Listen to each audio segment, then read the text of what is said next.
Hey everyone, and welcome back to the Mad Investor.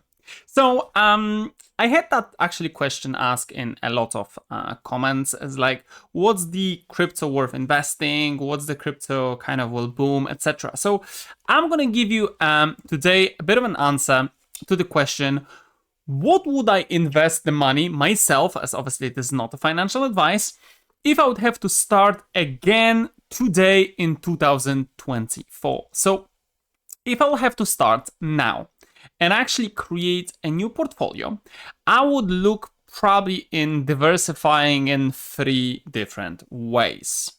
So in general, if you'd ask me today, Rafael, like how would you today start again? I'll probably look at the majority of cases. So the first thing is obviously I would look into Bitcoin.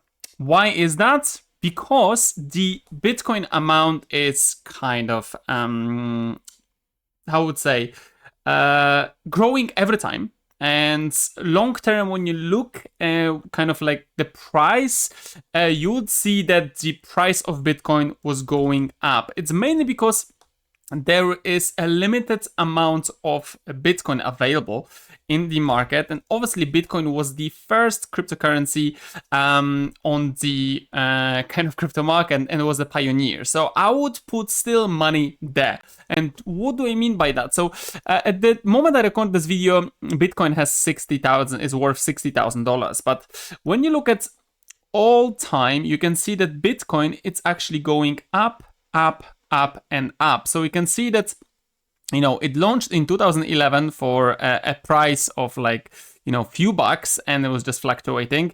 And then we can see that in 2021, we saw kind of a peak of 61,000, and 2021 in November, we saw the peak of 64,000. Currently it's 60,000. So lots of people are asking, okay, but like, what is the chance of going it up? Well, from my perspective is that more and more people are investing in crypto. More and more people are still joining cryptocurrency because there are few things which cryptocurrency offers and the normal currency does not. So for me, the important part that crypto actually offers is security, anonymity, cheap transfers, and accessibility. And what do I mean by that? So the first thing, it's obviously security. So when you use things like cold wallets, etc., your money is extremely secure.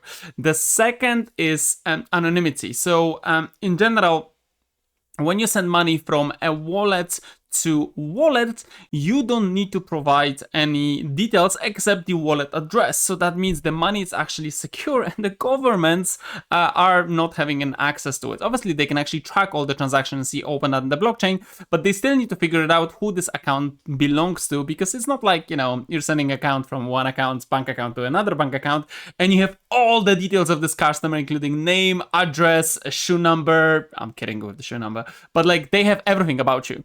With crypto, it's much more anonymous. So another thing is obviously cheaper transfers.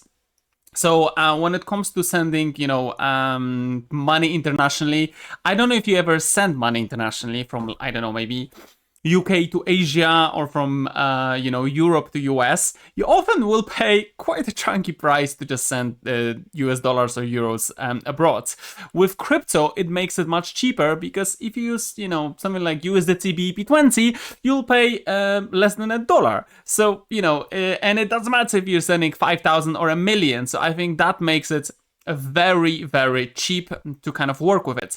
And obviously the accessibility. So this is the challenge which I see. It's, kind of challenge lately, especially what's happening in UK and US, and people trying to avoid money laundering, because obviously that might bring to it as well a bit. But the accessibility, it still makes it pretty great because it's accessible to a lot of people. It's easy to transfer money between friends, etc., and a lot of apps are bringing that accessibility to it. So I cover a lot of apps on my channel as well. How do they do that, etc.? And I think this is pretty crucial because we need that thing to be a part of it. So when it comes to the stuff, the Bitcoin itself is not a coin which I would use obviously for a general daily pace. So this is something which you need to know. Like I would use it more as like a long-term hold. So here's kind of the way how I would split the money. So if I would start right now, I'll probably split it this 4 ways. So the first one is putting majority of the money in Bitcoin. And by the way, this is just talking with the investment. If I would like to invest in cryptocurrencies and leave it for the next year to come. So I'm not looking to, daily trading or just, looking for kind of the basic of trading and trying to leverage, etc. No, I'm looking at kind of if I would have to start right now, I have some money, I would like to start investing in cryptocurrencies. And I wanted to leave it long term. Long term, I mean for next year, 2, 3, 5, even 10 years. Because with that strategy, I believe that it will actually grow. And I'm going to show you why. So the first thing which I would do, I would put a majority of it in Bitcoin. So 40% is in Bitcoin because it's the biggest cryptocurrency, it's the first cryptocurrency. And well, everyone's talking always about Bitcoin. And this is kind of the thing that, Bitcoin is kind of the base for all the other cryptocurrencies out there. So Bitcoin is not going anywhere. And obviously it's a limited supply, so it makes it, with price, the more people buy it, the more people own it, the price will increase. And so we're soon gonna see 100,000 on the Bitcoin, which, it's currently at the 6,000 when I record this video. I believe it will be 100,000 even higher because, it's limited availability. It's like, a gold. It will go up because you cannot produce more of it. It's how the contract is built.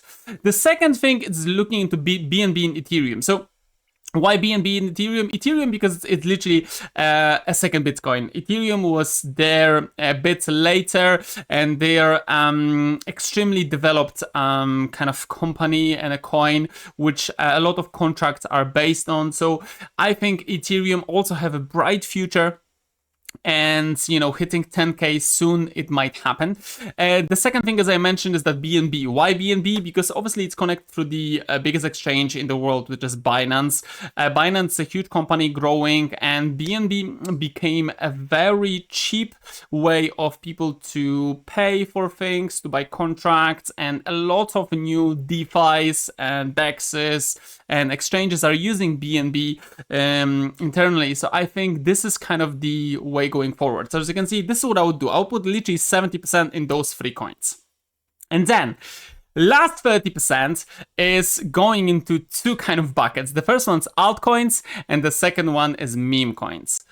Well, here the fun starts. I'm not gonna tell you right now what exactly meme coins or altcoins to kind of invest. Why is that? Because there are so many of those that well, it would be very hard to look into that. But if you're looking long term, I would probably look into coins like Solana, because there's a lot of development happening in Solana. So I would put more money in Solana.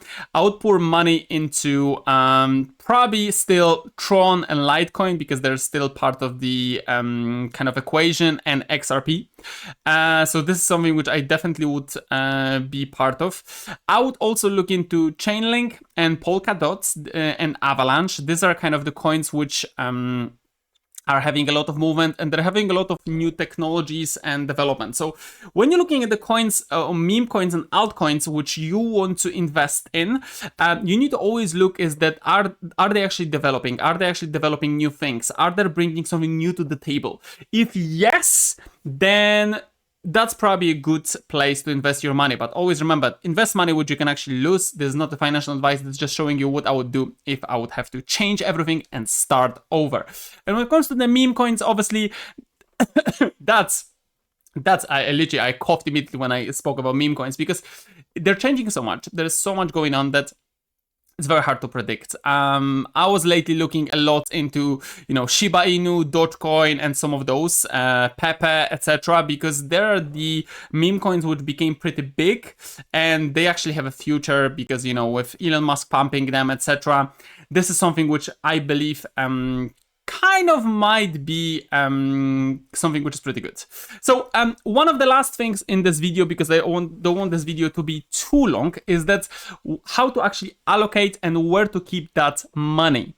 And a last kind of 2 things, which is where to hold those money. And I think this is very important thing because a lot of people are making those mistakes, and because of it, they're paying for those. So when it comes to holding your Bitcoin, Ethereum, I would hold it in the cold wallet. So I use cold wallets like Keystone, SecuX, or even Cool Wallet. Keystone and SecuX are kind of my top two choices. I left the link in the description underneath this video, so you can actually grab extra perks from those links. And, you know, this is to hold it long term. These are the actual devices which you can hold in your hands and keep your crypto there. So this is kind of where I put, you know, Bitcoin, Ethereum, and actually 70 to 80% of my portfolio. Then the rest, I would stick in the exchanges, big exchanges like Binance and Bybit, so I can have quick way to sell them in case. So for example, with the meme coins or altcoins, I would probably some of them keep them on Bybit on Binance. And also left the link underneath this video so you can grab the account if you don't have it, which gives you also extra perks such as off trading fees. And this is it. This is how I would start and divide my portfolio, especially if starting right now in 2024. Let me know what you think about this video. If it helps you, if yes, you know what to do, just hit that like and subscribe, and see you in the next video. Take care. Bad investors in town, sharing hidden treasures he's found. From Bitcoin to Ethereum, his knowledge knows no bounds. Unlocking the secrets of the blockchain.